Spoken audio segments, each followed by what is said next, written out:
Doctor plus channel viewers அனைவருக்கும் வணக்கம். இன்னைக்கு நம்ம பார்க்கக்கூடிய டாபிக் எதை பற்றின்னு பார்த்தீங்கன்னா வெயிட் ரிடக்ஷன். அதாவது இடையை எப்படி குறைக்கிறது, அது ஒபிசிட்டி. இன்னைக்கு எக்கச்சக்கமான பேருங்க, குழந்தையில இருந்து வயசானவங்க வரைக்கும் எந்த டாக்டர்கிட்ட போனாலும் சரி, முட்டி வலியா வெயிட்டை குறைங்க. நீங்கள் வேற ஏதாவது ஒரு காஸ்மெட்டாலஜிஸ்ட்டை போறீங்களா, எனக்கு இந்த மாதிரி கருப்பா இருக்கு வெயிட்டை குறைங்க. மூச்சு விட கஷ்டமா இருக்கா வெயிட்டை குறைங்க. எந்த விஷயத்துக்கு நீங்கள் டாக்டர் கிட்ட போனாலும் அவங்க சொல்லக்கூடிய ரெண்டு வார்த்தை, ஒன்று ஸ்ட்ரெஸ் ஆகாதீங்க, ஒன்று வெயிட்டை குறைங்க. ஸோ வெயிட்டை எப்படி தான் சார் குறைக்கிறது? டாக்டர் நீங்கள் வெயிட்டை குறைங்கன்னு சொன்ன உடனே நம்ம அவரை கேட்கக்கூடிய ஒரே கேள்வி பார்த்தீங்கன்னா, வெயிட்டை குறைக்கணும்னா நான் என்ன சாப்பிடணும்? இந்த கேள்வி தான் நம்மள எல்லார்ட்டையும் கேட்டிருக்கோம். அதுக்கு அவங்க என்ன சொல்லுவாங்கன்னா, ஒரு பெரிய லிஸ்டா, இதை சாப்பிடாதீங்க, இதை சாப்பிடாதீங்க, இத்தனை வேலை சாப்பிடாம இருங்க, ஒரு நாளைக்கு 8 ஹவர் ஃபாஸ்டிங் இருங்க அப்படின்னு எக்கச்சக்கமான பேர் இதுக்கு ஐடியா சொல்றாங்க. பட் நம்ம என்ன இப்போ சொல்ல போறோம் அப்படின்னா, நம்ம கொடுக்க போற டயட் சாப்பிட்டுக்கிட்டே இருக்கக்கூடிய டயட்டு தான். சாப்பிட்டுக்கிட்டே இருக்கிறோம், ஆனால் அது என்னென்ன பொருளை சாப்பிட்றோம் அப்படின்ற சார்ட் அவங்ககிட்ட கொடுத்துருவேன். நீங்களே இதில் எந்தெந்த உணவு உங்களுக்கு அவைலபிளாக கிடைக்குதோ, சாப்பிட முடியுமோ அதெல்லாம் சாப்பிட்டுங்க. பட் இதில் ஒரே ஒரு கண்டிஷன் தான், நீங்கள் எவ்வளோ பெரிய வெயிட் மேனேஜ்மெண்ட் எதை பண்ணாலும் வெறும் உணவு மூலயமா, நீங்கள் உணவை கண்ட்ரோல் பண்ணுறது மூலயமா, இந்த டயட்டெல்லாம் ஃபாலோ பண்ணுறது மூலயமா ஓரளவுக்கு இப்போ நம்ம கொடுக்கக்கூடிய டயட்லேயே பார்த்தீங்கன்னா ஒரு 30 to 40% உங்கள் வெயிட் தன்னால் ரெடியூஸ் ஆகும். பட் அது கொஞ்சம் டைம் எடுக்கும், ரெடியூஸ் ஆகும். இல்லை ஃபாஸ்ட்டாக பண்ணணும். நிறைய பேர் ஆல்ரெடி எக்ஸசைஸ் பண்ணிட்டு இருப்பாங்க, ஆனால் வெயிட்டை குறைக்க முடியாமல் ரொம்ப கஷ்டமாக இருப்பாங்க. ஹார்மோன் இம்பேலன்ஸ், இல்லை உள்ள அந்த அளவுக்கு கழிவுகள் அதிகமாக தேங்கி இருக்கும். அது மட்டும் இல்லாமல் இதே டயட் பார்த்தீங்கன்னா உங்கள் ஹோல் பாடி டீடாக்ஸ் பண்ண கூட அதிகமான உதவி செய்யும். அதை நம்ம எப்படின்றதான் பார்க்க போகிறோம். இந்த ஒபிசிட்டிக்கு நம்ம சொன்ன மாதிரி இந்த டயட் ஓரளவுக்கு பண்ணாலும் உங்களுடைய பங்கு என்னன்னு பார்த்தீங்கன்னா, ஏதாவது ஒரு எக்ஸசைஸ். ஜிம் போகிறாங்க, ஸோ ஜிம் போகலாம். நான் யோகா பண்ணுறேன் சார், என்ன பண்ணலாம்? என்னோட கருத்து, என்னோட ஒப்பீனியன் என்னன்னு கேட்டிங்க அப்படின்னா, இப்போ ஜிம் போகிறாங்க அப்படின்னா நீங்கள் ஒரு வெயிட்டை தூக்குவீங்க, அது மூலியம் மசில் பம்ப் ஆகும். பட் மசில் டைட் ஆகும். இங்கே நீங்கள் எந்த அளவுக்கு ஆரோக்கியமாக இருக்கிறீங்க அப்படின்றத பொறுத்து, எந்த அளவுக்கு நீங்கள் ஆரோக்கியமாக இருக்கீங்க தெரிஞ்சுக்கணும் அப்படின்னா, உங்கள் மசில் எவ்வளோ டைட்டாக இருக்கோ அதை வச்சு பார்க்க முடியாது. நீங்கள் எவ்வளோ ஃப்ளெக்சிபிலிட்டியாக இருக்கீங்களோ அதுதான் உங்களுடைய ஆரோக்கியம், உண்மையான ஆரோக்கியம். இப்போ நீங்கள் ஜிம் போயிட்டு நான் ஒரு கட்டோ ஷேப் கொண்டு வந்திருக்கேன், என்னோட மசில் டைட்டாக இருக்குது அப்படின்னா கண்டிப்பாக அதுவும் பக்க விளைவுகளை ஏற்படுத்தும். அதனால முடிஞ்ச அளவுக்கு ஜிம் போனாலும் சரி, போன உடனே கொஞ்சம் ஒரு சில ஃப்ளெக்சிபிள் எக்ஸசைஸ் எப்படி பண்ணணும்னு சொல்லிட்டு பார்த்து அதை கற்றுக்கிட்டு அதை ப்ராப்பராக பண்ணீங்க அப்படின்னா ஒரு மாதத்துலேயே மிகப்பெரிய வெயிட் ரிடக்ஷனை நீங்கள் பார்ப்பீங்க. அதுவும் ஆரோக்கியமான உணவுகளை சாப்பிட்டுக்கிட்டே. ஸோ அது என்னென்ன உணவுன்னு சொல்லி உங்களுக்கு அந்த சார்ட்டை இப்போ கொடுத்துட்றேன். காலையில் எழுந்துக்கிறீங்க, காலையில் எழுந்த உடனே காலை உணவா, இதில் நிறைய அடுத்தடுத்த உணவுகளை சொல்லுவேன். இதில் எது காலையில் சாப்பிடலாம், எதை நைட்டு சாப்பிடலாம், இது எல்லாமே நான் உங்ககிட்டே விட்டுறேன். உங்களோட சாய்ஸ் தான். எதை வேணால் நீங்கள் எப்படி வேணால் மாற்றி சாப்பிட்டுக்கலாம். பட் என்னென்ன சாப்பிடணும்னு மட்டும் சொல்லிடுறேன். காலையில் பார்த்தீங்கன்னா 2 சப்பாத்தி. இது வீட்டில் செய்கிற சப்பாத்தியாக இருக்கணும். நீங்கள் கடையில் போய் வாங்கிட்டு சப்பாத்தி சாப்பிட்றேன்னு சொல்லக்கூடாது. வீட்டில் ஒரிஜினல் கோதுமை மாவு, நீங்களே கோதுமை வாங்கி அரைச்சி 2 சப்பாத்தி சாப்பிடுங்க. தயவு செஞ்சு இந்த கடையில் வைக்கக்கூடிய ஆட்டா அப்படின்லாம் இருக்கும், அது பேர்லேயே ஆட்டான்னு சொல்லி தான் உங்களுக்கு விற்கிறாங்க. அதெல்லாம் ஒரிஜினல் கோதுமை மாவு கிடையாது. ஸோ நீங்களே கோதுமை வாங்கி அரைச்சி 2 சப்பாத்தி. அதுக்கு சைட் டிஷ் நீங்கள் என்ன வேணால் சாப்பிட்லாம், குருமா எது வேணால் நீங்கள் சாப்பிட்லாம், அது உங்களுடைய ஆப்ஷன் தான். இதுதான் உங்களுடைய காலை டிஃபன். இது ஒரு 8 மணிலேருந்து 9 மணிக்குள்ள இந்த டிஃபனை முடிச்சிருங்க. இப்போ வரப்போகிற காலங்கள் வெய்ய காலம்ன்றதுனால ஒரு நாள் கணக்கு ஒரு நாளைக்கு 1 கேரட். நீங்கள் காலையில் 1/2 கேரட் சாப்பிட்லாம், இல்லை 3 மணிக்கா நான் ஒரு அரை கேரட் சாப்பிட்டேன்னு சொல்லலாம், இல்லை 3 மணிக்கு நான் ஒரு கேரட் சாப்பிடணும்னு சொல்லலாம். அது உங்களோட விருப்பம். அதே மாதிரி நாட்டு வெள்ளரிக்காய், ஒரு நாட்டு வெள்ளரிக்காய், கொஞ்சம் நாட்டு வெள்ளரிக்காய் அப்படின்னா இப்போ நிறைய ஹைபிரிட் குக்கும்பர்லாம் வருது, வந்து பாட்டில் கிரீன் கலர்ல வரும், அதை எடுத்துக்காதீங்க. நாட்டு வெள்ளரிக்காய் வந்து வரி வரியா வரக்கூடிய ஒரு காய்கறி, அது வந்து கொஞ்சம் பெருசா இருக்கும்.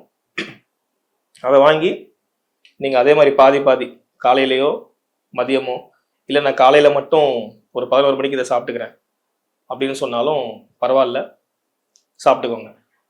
இப்போ நீங்க காலையில ஒரு 8-9 மணிக்குள்ள இந்த சப்பாத்தி சாப்பிட்டுருவீங்க. அடுத்த நாள் அதான் 11 மணிக்கு ஒரு வெள்ளரிக்காவோ ஒரு கேரட்டோ சாப்பிட்டுருவீங்க. ஷார்ப்பா உங்களுக்கு 12லேருந்து 1:30க்குள்ள பசி எடுக்க ஆரம்பிச்சிடும். அந்த டைம்ல சாதம் சாப்பிடணும். எப்படின்னா, ஒரு கப்பு சாதம், நீங்க நல்லாவே இருந்தாலும் சரி, கொஞ்சம் சாதம் அதிகமா சாப்பிட்டு போன்னு சாப்பிடாம ஒரு கப் சாதம், அது எந்த குழம்பு வேணா நீங்க போட்டு சாப்பிடலாம். அதுல வந்து எந்த விதமான உங்களுக்கு ரெஸ்ட்ரிக்ஷனும் கிடையாது. காய்கறி கொஞ்சம் அதுக்கு எடுத்துக்க பாருங்க. ஒரே காய்கறி இல்லாம கொஞ்சம் காய்கறி மாத்தி மாத்தி எடுத்துக்க பாருங்க. அந்த ஒரு கப்பு சாதம் தான். ஒரு கப்புனா பெரிய கப்பெல்லாம் இல்லை, ஒரு நீங்க ஒரு அதிகபட்சம் ஒரு 5லேருந்து ஒரு 6 வாய், 10 வாய் கூட போலாமே, அதுக்குள்ள இருக்க மாதிரியான சாதம் தான் சாப்பிடணும். அந்த சாதத்தை பொறுமையா சாப்பிடணும். போட்டு ரொம்ப வேக வேகமா சாப்பிடக்கூடாது, பொறுமையா சாப்பிட பாருங்க. திரும்ப நீங்க இந்த 1:30 மணி லஞ்ச் முடிக்கிறீங்க அப்படின்னா 3 மணிக்கெல்லாம் வந்து உங்களுக்கு பசி எடுக்க ஆரம்பிச்சிடும். இப்போ நீங்க என்ன பண்ணணும் அப்படின்னா, இந்த 3 மணிக்கு பசிக்கும் பொழுது நான் சொன்ன அந்த கேரட்டோ இல்லை அந்த வெள்ளரிக்காவோ சாப்பிட்டுக்கலாம். அப்படி இல்லை அப்படின்னா ஒரு பப்பாயா, ஒரு அன்னாச்சி பழம், இந்த மாதிரி ஏதோ ஒரு பழத்தை வந்து நீங்க வந்து ஒரு கோவா, ஒரு பழம், ஒரு பழம் ரொம்ப பெரிய பழம்லாம் இல்லை, ஒரு பப்பாளி பழத்தை மொத்தமாக சாப்பிட்டேன் சார், ஒரு அன்னாச்சி பழத்தை மொத்தமாக சாப்பிட்டேன்னு சாப்பிடாதீங்க. அப்புறம் கொஞ்சமா ஒரு சின்ன ஒரு பவுலில் சாப்பிடலாம். காஃபி, டீ, நீங்க என்ன பழம் எது சாப்பிட்டாலும் நீங்க அவாய்ட் பண்ணக்கூடிய விஷயம்னு பார்த்தீங்கன்னா பால், சர்க்கரை. இது இல்லாம எந்த ஜூஸ் கூட நீங்க குடிச்சிக்கலாம். நீங்க குடிக்கிற ஜூஸ்ல வந்து பால் சேர்க்கக்கூடாது, சர்க்கரை சேர்க்கக்கூடாது, இதான் ரூல். அது நீங்க பழமா சாப்பிட்டாலும் சந்தோஷம்தான். திரும்ப இந்த 5லேருந்து 6க்குள்ள வந்து உங்களுக்கு பசி எடுக்க ஆரம்பிச்சிடும். அப்ப 5 பாதாம் கணக்கு பண்ணி எடுத்து வச்சுக்கோங்க. 5 பாதாம், இதை சோக் பண்ணி தோலை உரிக்கணும்லாம் அவசியம்லாம் இல்லை. 5 பாதாம் எடுத்து வச்சுக்கோங்க. 6 காஞ்ச திராட்சை, அதுவும் கருப்பு காஞ்ச திராட்சை வித் சீடு, அந்த விதையோட இருக்கக்கூடிய சீடு. இதை நீங்க எப்பவுமே பேக்கெட்ல வச்சுக்கலாம். இது இந்த ஒரு நாளுக்குள்ள எப்ப பசிச்சாலும் சரி, எப்ப பசிச்சாலும் இந்த 5 பாதாமும் இந்த 6 காஞ்ச திராட்சையும். ரொம்ப பசிக்குது அப்படின்னா இந்த 5 பாதாம்ல ஒண்ணா சாப்பிடுங்க, இல்லை ஒரே டைம்ல கூட 5 பாதாம் சாப்பிடுங்க, தப்பே இல்லை. இந்த 6 திராட்சையும் நீங்க எப்போ வேணாலும் சாப்பிட்டுக்கலாம். இந்த 6 மணிக்குள்ள இதை முடிச்சிட்ட உடனே ஷார்ப்பா உங்களுக்கு 7-8 மணிக்கெல்லாம் வந்து திரும்பவும் பசிக்க ஆரம்பிக்கும். அப்ப உங்களுடைய இரவு உணவு என்னவா இருக்கணும் அப்படின்னு பார்த்தீங்கன்னா, அதே மாதிரி 2 சப்பாத்தி. இப்போ இதில் இட்லி தோசை அப்படிலாம் நீங்கள் எடுக்கக்கூடாது, 2 சப்பாத்தி எடுக்கலாம். இல்லை அப்படின்னா காலையில் சப்பாத்தி சாப்பிட்டேன், நைட் என்னால் வந்து சப்பாத்தி சும்மா சாப்பிட முடியாது, உடம்பு ஹீட் ஆகும் அப்படின்னு வருத்தப்பட்டீங்க அப்படின்னா பார்லி கஞ்சி, ஒரு 1/2 லிட்டர் பார்லி கஞ்சி, அதுக்கு நீங்கள் எந்த மாதிரியான ஒரு தொட்டுக்க ஏதாவது ஒரு பதார்த்தம், ஒரு காய்கறியோ ஏதாவது வந்து நீங்கள் சாப்பிடலாம். ஸோ இப்போ சொன்ன உணவுகளை தான் நீ கொண்டு வரீங்க, நைட்டு முடிஞ்சிருச்சு. திரும்ப அடுத்த நாள் ஒரே மாதிரியான உணவுகளை எடுத்துக்க போர் அடிக்கும். இப்போ அடுத்த நாள் காலையில் என்ன பண்ணலாம் அப்படின்னா, ஒரு பிரெட்டு ஒரு பீஸ், அதாவது 2 சேர்த்து வைக்கிற மாதிரி எடுத்துட்டு அதில் வெள்ளரிக்காய், கேரட்டு, தக்காளி அதை வச்சு சாப்பிட்டீங்கன்னா அதான் உங்களுடைய காலை டிஃபன். இல்லை சார் வேற ஏதாவது சொல்லுங்க அப்படின்னா, தேங்காய் பால், 1/2 மூடி தேங்காய், 1/2 மூடி தேங்காவை நீங்கள் திருவி சாப்பிட்டாலும் ரொம்ப நல்லது. அப்படியே பீஸ் போட்டு கடிச்சு சாப்பிட்டா இன்னும் ரொம்ப எஃபெக்டிவாக வேலை செய்யும். அதெல்லாம் முடியாதுன்ற பட்சத்தில் தேங்காய் பால், அது கூட வந்து 2 மஞ்சள் வாழைப்பழம், அது பூம்பழம்னு சொல்லுவாங்க. அந்த பூம்பழத்தை எப்படி நீங்கள் பார்த்து வாங்கணும் அப்படின்னா, அதோட காம்பு வந்து பச்சை கலராக இருக்கணும், மஞ்சள் கலராக இருக்கக்கூடாது. மொத்தமாக மஞ்சள் கலராக இருந்தது அப்படின்னா அதில் மருந்து அடிச்சிருக்காங்கன்னு அர்த்தம். ஸோ பழம் மஞ்சள் கலரில் இருக்கணும், காம்பு வந்து பச்சை கலரில் இருக்கும். இதுதான் பூம்பழத்தை எடுக்கணும். இந்த பூம்பழத்தில் வந்து தித்திப்பு அதிகமாக இருக்காது.